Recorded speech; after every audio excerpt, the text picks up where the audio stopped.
के साथ जब कौरव अन्याय कर रहे थे, सब जानते हैं वो भूमि भी यही है, हस्तिनापुर क्षेत्र। और आज धृतराष्ट्र के सामने महामंत्री हैं विदुर जी और दासी पुत्र हैं। विदुर जी ने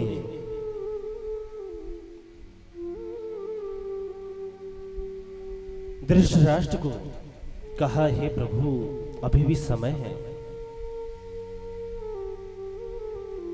कि कहते हैं यदि किसी प्रांत को छोड़ने से, किसी देश को छोड़ने से यदि अपना देश सुरक्षित रहता है तो उस देश को ही छोड़ देना चाहिए।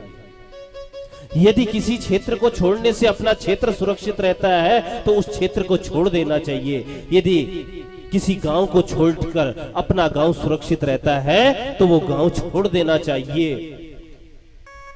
इतना ही नहीं, यदि अपने कुल में, अपने खानदान में किसी व्यक्ति को छोड़ने से यदि पूरा खानदान बचता है तो उस व्यक्ति को छोड़ देना चाहिए। और तुम्हारे खानदान में ये जो दुर्योधन है ये कलंक पैदा हुआ है।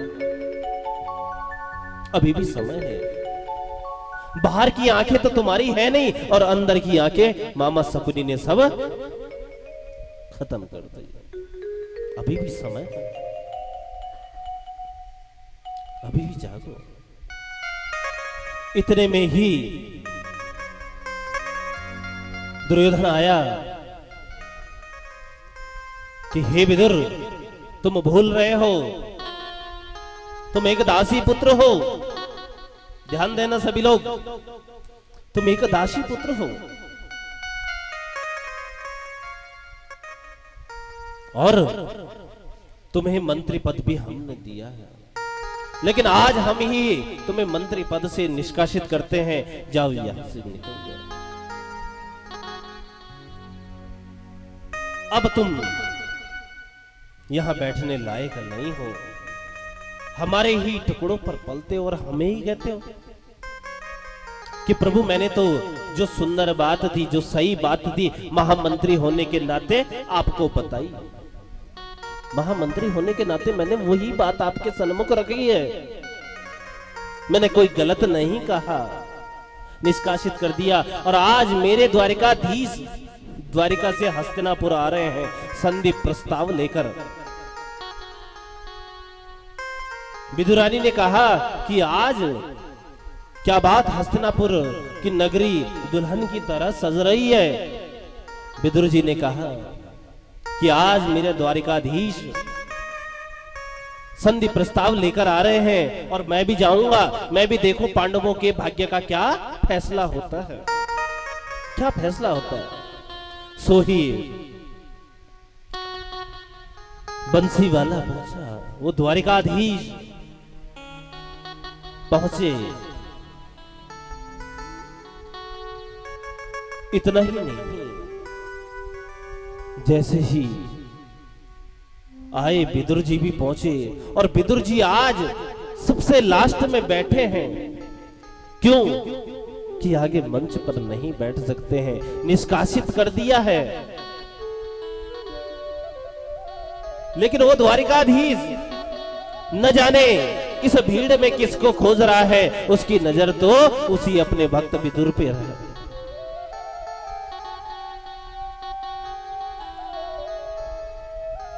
तो संधि प्रस्ताव लेकर आए कि हे दुर्योधन, ये बताओ कि पांडव तुम्हारे काका के बेटे हैं? कि हाँ जी हमारे काका के बेटे। तुम्हारे भाई भी है? हाँ। तो सीधे सीधे आधे राज्य के अधिकारी भी है? कि नहीं, बिल्कुल नहीं। क्यों? आधा राज्य? अरे भैया, हम आधा राज्य देने को नहीं कहते, हम तो सिर्फ ये कहते हैं उन्हें 5 गांव दे दो और 5 गांव देने के बाद भी मैं उन्हें सांत्वना दे दूंगा, समझा दूंगा, वो मान जाएंगे। मैं ज्यादा आधा राज्य नहीं कहता हूं, मैं तो सिर्फ ये कह रहा हूं उनको 5 गांव दे दो मात्र। लेकिन दुर्योधन की बात कि सूचक ग्रेव नैव दासामि बिना युद्धेन केशवा। हे केशव, बिना युद्ध के सूचक ग्रेव नैव दासामि बिना युद्धेन केशवा। हे केशव, मैं सुई की नोक की भूमि बराबर भूमि भी बिना युद्ध के नहीं दूंगा।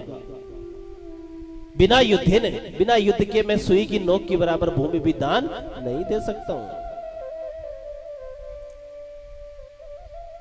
भगवान ने कहा, हे दुर्योधन, मैंने तुम्हें हमेशा सुयोधन कहा, मैंने तुम्हें हमेशा सुयोधन कहा, लेकिन तुम क्या कह रहे हो? जानते हो युद्ध की विभीषिका लाखों नर नारियां विधवा हो जाती हैं, लाखों बच्चे अनाथ हो जाते हैं। आज तक नानी जी से वो कहानियों में सुना होगा, लेकिन जब युद्ध की विभीषिका होती है तो युद्ध की विभीषिका आपको पता है। एकदम धृतराष्ट्र ने चुप कराया कि महाराज, हे द्वारिका नंदन, हे द्वारिकाधीश, इससे गलती हो गई, क्षमा करें। प्रभु ने एक ही बात, हे दुर्योधन, मैंने तुम्हें सदा सुयोधन कहा है, लेकिन तुम कि प्रभु क्षमा करें। माता गांधारी ने आपके लिए 56 व्यंजन बनाए हैं, आप भोजन करिए, पहले प्रसाद पा लीजिए, आप प्रसाद पाइए, आप पहले प्रसाद पालो। चलिए 56 प्रकार के व्यंजन। द्वारिकाधीश ने तुरंत जवाब दिया, अरे विदुर, हे दुर्योधन, आज भोजन करने का तो कोई मतलब ही नहीं होता है, क्योंकि मेरा भोजन आज विदुर के घर है। दुर्योधन ने कहा, विदुर के घर? लेकिन दुर्योधन ने जैसे ही कहा कि विदुर के घर के, हाँ, कि विदुर ने कब निमंत्रण दे दिया आपको? कि विदुर का निमंत्रण मेरे यहाँ संदेशा आया था कि जब कभी हे प्रभु हस्तिनापुर आओ तो मेरे यहाँ मेरी कुटिया पर जरूर आना, और आपका प्रसाद मेरे यहाँ जरूर। तो भैया अब उनका निमंत्रण, विदुर जी चकित पीछे बैठे बैठे कि मैंने भगवान को कब न्योत दिया, कब निमंत्रण दे दिया, मैंने कब निमंत्रण दे दिया। और भगवान ने दुर्योधन को कितना सुंदर जवाब दिया कि हे दुर्योधन सुनो, और प्रत्येक जनमानस के लिए भी ये बात है कि दो ही परिस्थिति में कहीं भोजन किया जाता है, दो ही परिस्थिति में भोजन किया जाता है। पहली परिस्थिति कि भोजन करने वाला भूख से पीड़ित हो, भोजन करने वाला भूख से पीड़ित हो, और दूसरी कब कि भोजन कराने वाले के मन में श्रद्धा हो। न तुम्हारे मन में श्रद्धा है और न मुझे भूख है, और तो भोजन करने का तो कोई औचित्य ही नहीं बनता। बोलो बंसी वारे की, श्याम सुंदर भगवान की। आज तो मेरा भोजन विदुर के ही यहाँ है। अब विदुर जी ने सोचा ये तो बंसी वाला है, कब टपक जाए। सो जैसे ही गए घर पर खबर कर दी, गोप बजरिया चले गए, सोचा कन्हैया को क्या खिलाऊं। कहीं माखन की दुकान में, कहीं मेवा की, कहीं मठरी की, कहीं गुलाब जामुन की दुकान में, कई तरह के व्यंजन, कई तरह के, क्या खिलाऊं।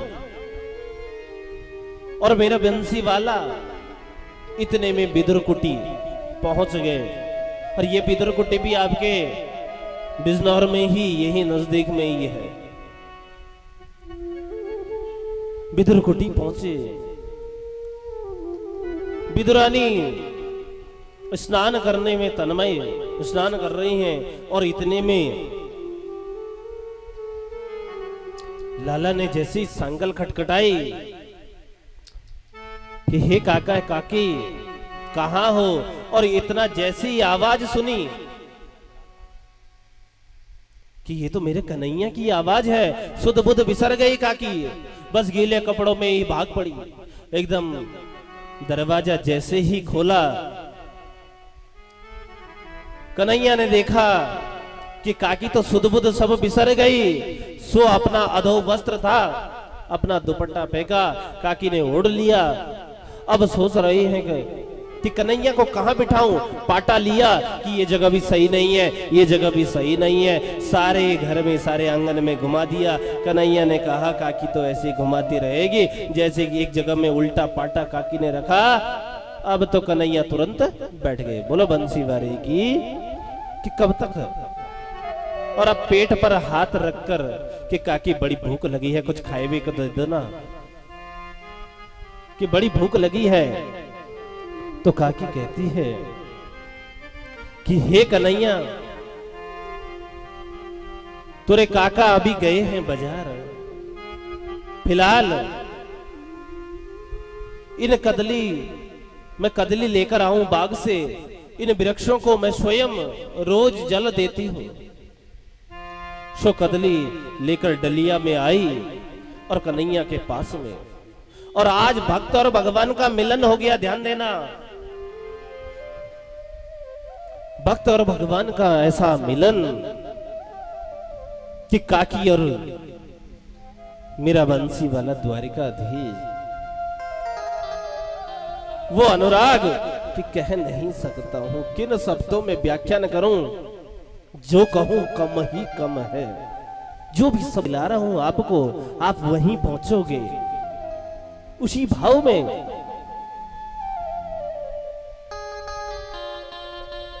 और इतना ही नहीं, अब तो स्थिति क्या बन गई। काकी भी सुध बुध पहले कुछ खोई थी, अब तो पूरी की पूरी खो गई। गिरी गिरी सब देत गिराई और छिलका देत श्याम मुखमाई। गिरी गिरी तो गिरा रही है और छिलके श्याम को खिला रही है।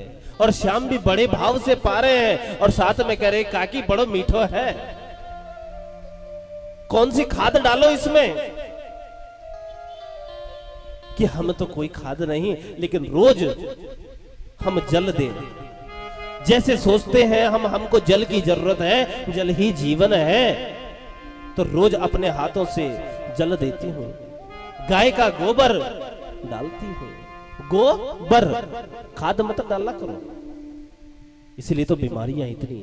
गोबर का अर्थ क्या होता है? गौ, गौ से गौ, गोबर, जिसमें गाय का वरदान है वही तो गोबर है। और उसमें लक्ष्मी का वास है, लक्ष्मी का वास है। इसीलिए तो हवन से पूर्व पहले घरों में क्या करते थे? चौका, कि गोबर का चौका लगा दो। तो क्या है गोबर? लक्ष्मी का साक्षात वास। इतना ही नहीं, गौमूत्र है, गौमूत्र में गंगा जी का वास। जिन जगह गंगा जल नहीं मिलता, सारा काम गौमूत्र से। यदि व्यक्ति नित्य प्रति आधा चम्मच, 1 चम्मच गौमूत्र लेता हो तो जिंदगी में कभी कोई बीमारी नहीं लग सकती। गौमूत्र ऐसा सेवन है। और अब तो भक्त और भगवान की मिलन ऐसा हुआ, ऐसा अनुराग बढ़ा, ऐसा अनुराग कि मैं किन शब्दों में कहूं।